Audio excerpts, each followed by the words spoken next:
Hi, Eddie Murray, former Detroit Lion. Make sure you watch Mike or Mike on YouTube.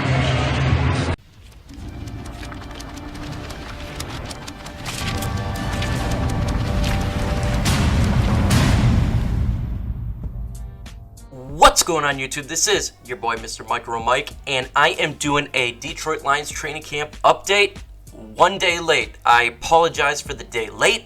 The information came out when I was already going to sleep, so I had to make the video the next day. Plus the fact that I'm working overtime again, so I'm making this video a little bit late, so forgive me. With that said, let's get into it. So, it looks like Matthew Stafford had 2 days off and resting his arm, and that is okay to me. There is nothing wrong giving our franchise quarterback number 9, the guy who is going to start for us these 16 games and hopefully take us to the NFC North Championship, a couple rest days off. Now, we know the man is an Iron Man. He played with a broken back. His wife had brain surgery, and he still went to OTAs. He still did all the training that was necessary.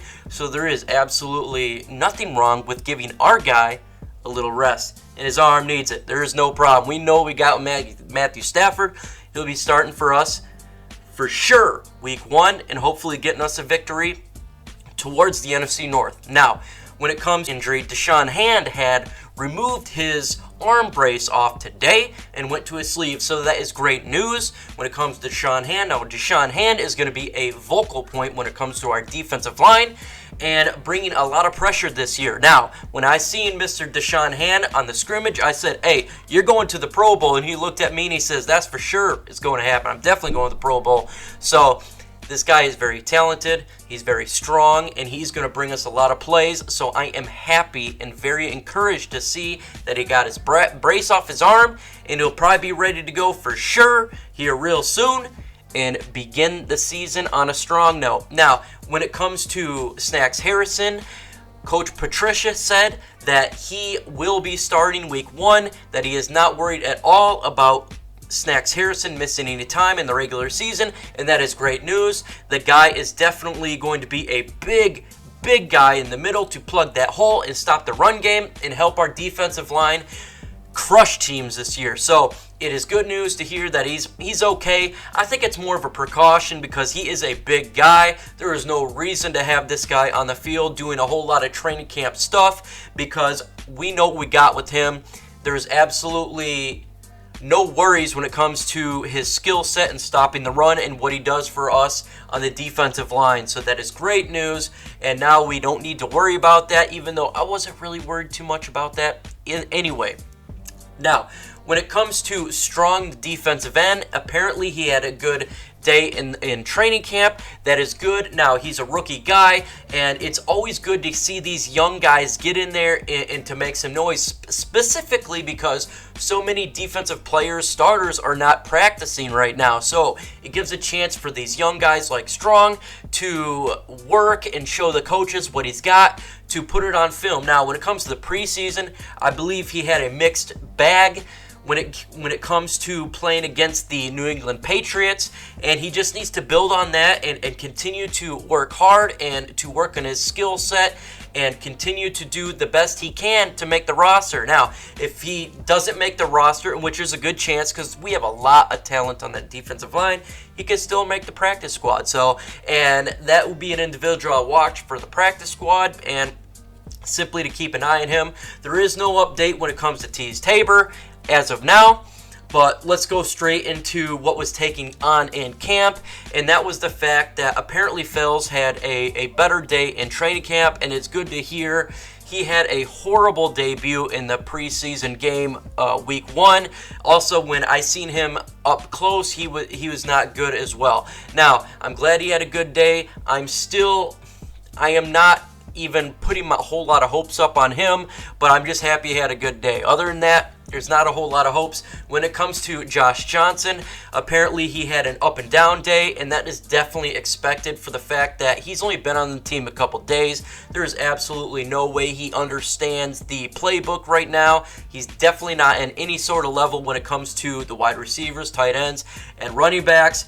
And specifically, he's been on so many teams, he wasn't a great talent anyways. But again, I'm not even going to be worried about that for the fact that you got to give the time the guy a couple days to actually get into the playbook, to do anything. Quarterback position is very hard to learn, and to be expected to be on the same page, 2-3 days after being signed is crazy insane. So give that guy a little bit of a break here. Now, when it comes to the secondary, they were doing well and continue to give the quarterbacks some grief. Now, Jelani Tavai had a good day stopping the run as well as creating a turnover, in which is awesome because, look, this guy is now made a couple turnovers in training camp. We've seen him in the preseason, and he is fast, he is strong.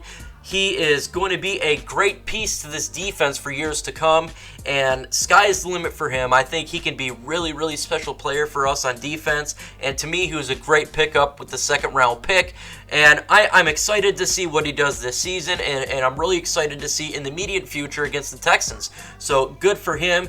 Keep working, Tavai. We need that special ability that you bring to make our team better. And yes, another update was Ty Johnson and Kerryon Johnson on the same field at the same time.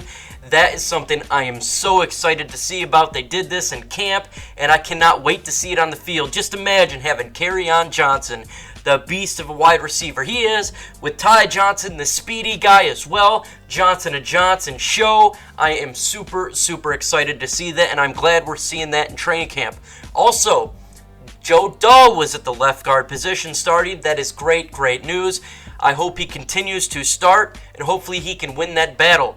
I'm glad he did well in that preseason game. He made some good blocks. He pushed those defenders back, and he did progress. And that's what we want to see from him. We want to see this guy snag up that position and take over that guard position, because if he can live up to what we drafted him about and he can push that next step, sky's the limit. I see him in person, man, and I joked that this dude's taking steroids, and he laughed about it because his body is so built up front. So he is definitely took the Tabor approach by doing everything he can to make this team, and that is great news.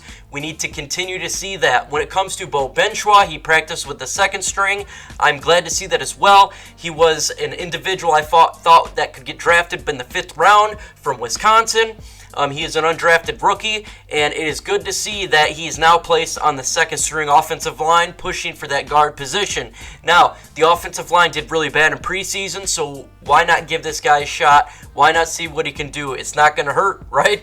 So keep giving him a try and just keep doing what he can do. When it comes to these young wide receivers in training camp, there was some saying that Duhart did well, all as well as Fulgrim, but it's hard to really get a good grasp on these guys until we see them receive balls in the preseason, until we see them get a chance to make plays. When against the first preseason game, they didn't have a whole lot of a big chance of making plays, and that is something I want to see week 2 and week 4, because they probably won't get a whole lot of look at the third preseason game due to the fact that the starters are going to play 2 quarters plus probably a drive in the third quarter. So hopefully we can get more of a look week 2 and maybe a little bit week 3, and specifically week 4 they'll definitely get a nice look at, and so we can kind of value and look at what they bring to the table and who can be on their team. You know, that type of stuff is important. And with that, folks, it looks like a decent day of camp. That's always good. Looks like some people are healing up. That is good. And as soon as I get more info on the next training camp, I will definitely make another video for you to listen to. If you have not subscribed to me, Mr. Micro Mike, the #coolguy, please subscribe right now. Hit that bell so you can get all my notifications, as well as leave a comment and tell me what you want to see in training camp, what you want to see in week 1 of the preseason. With that said, folks, adios.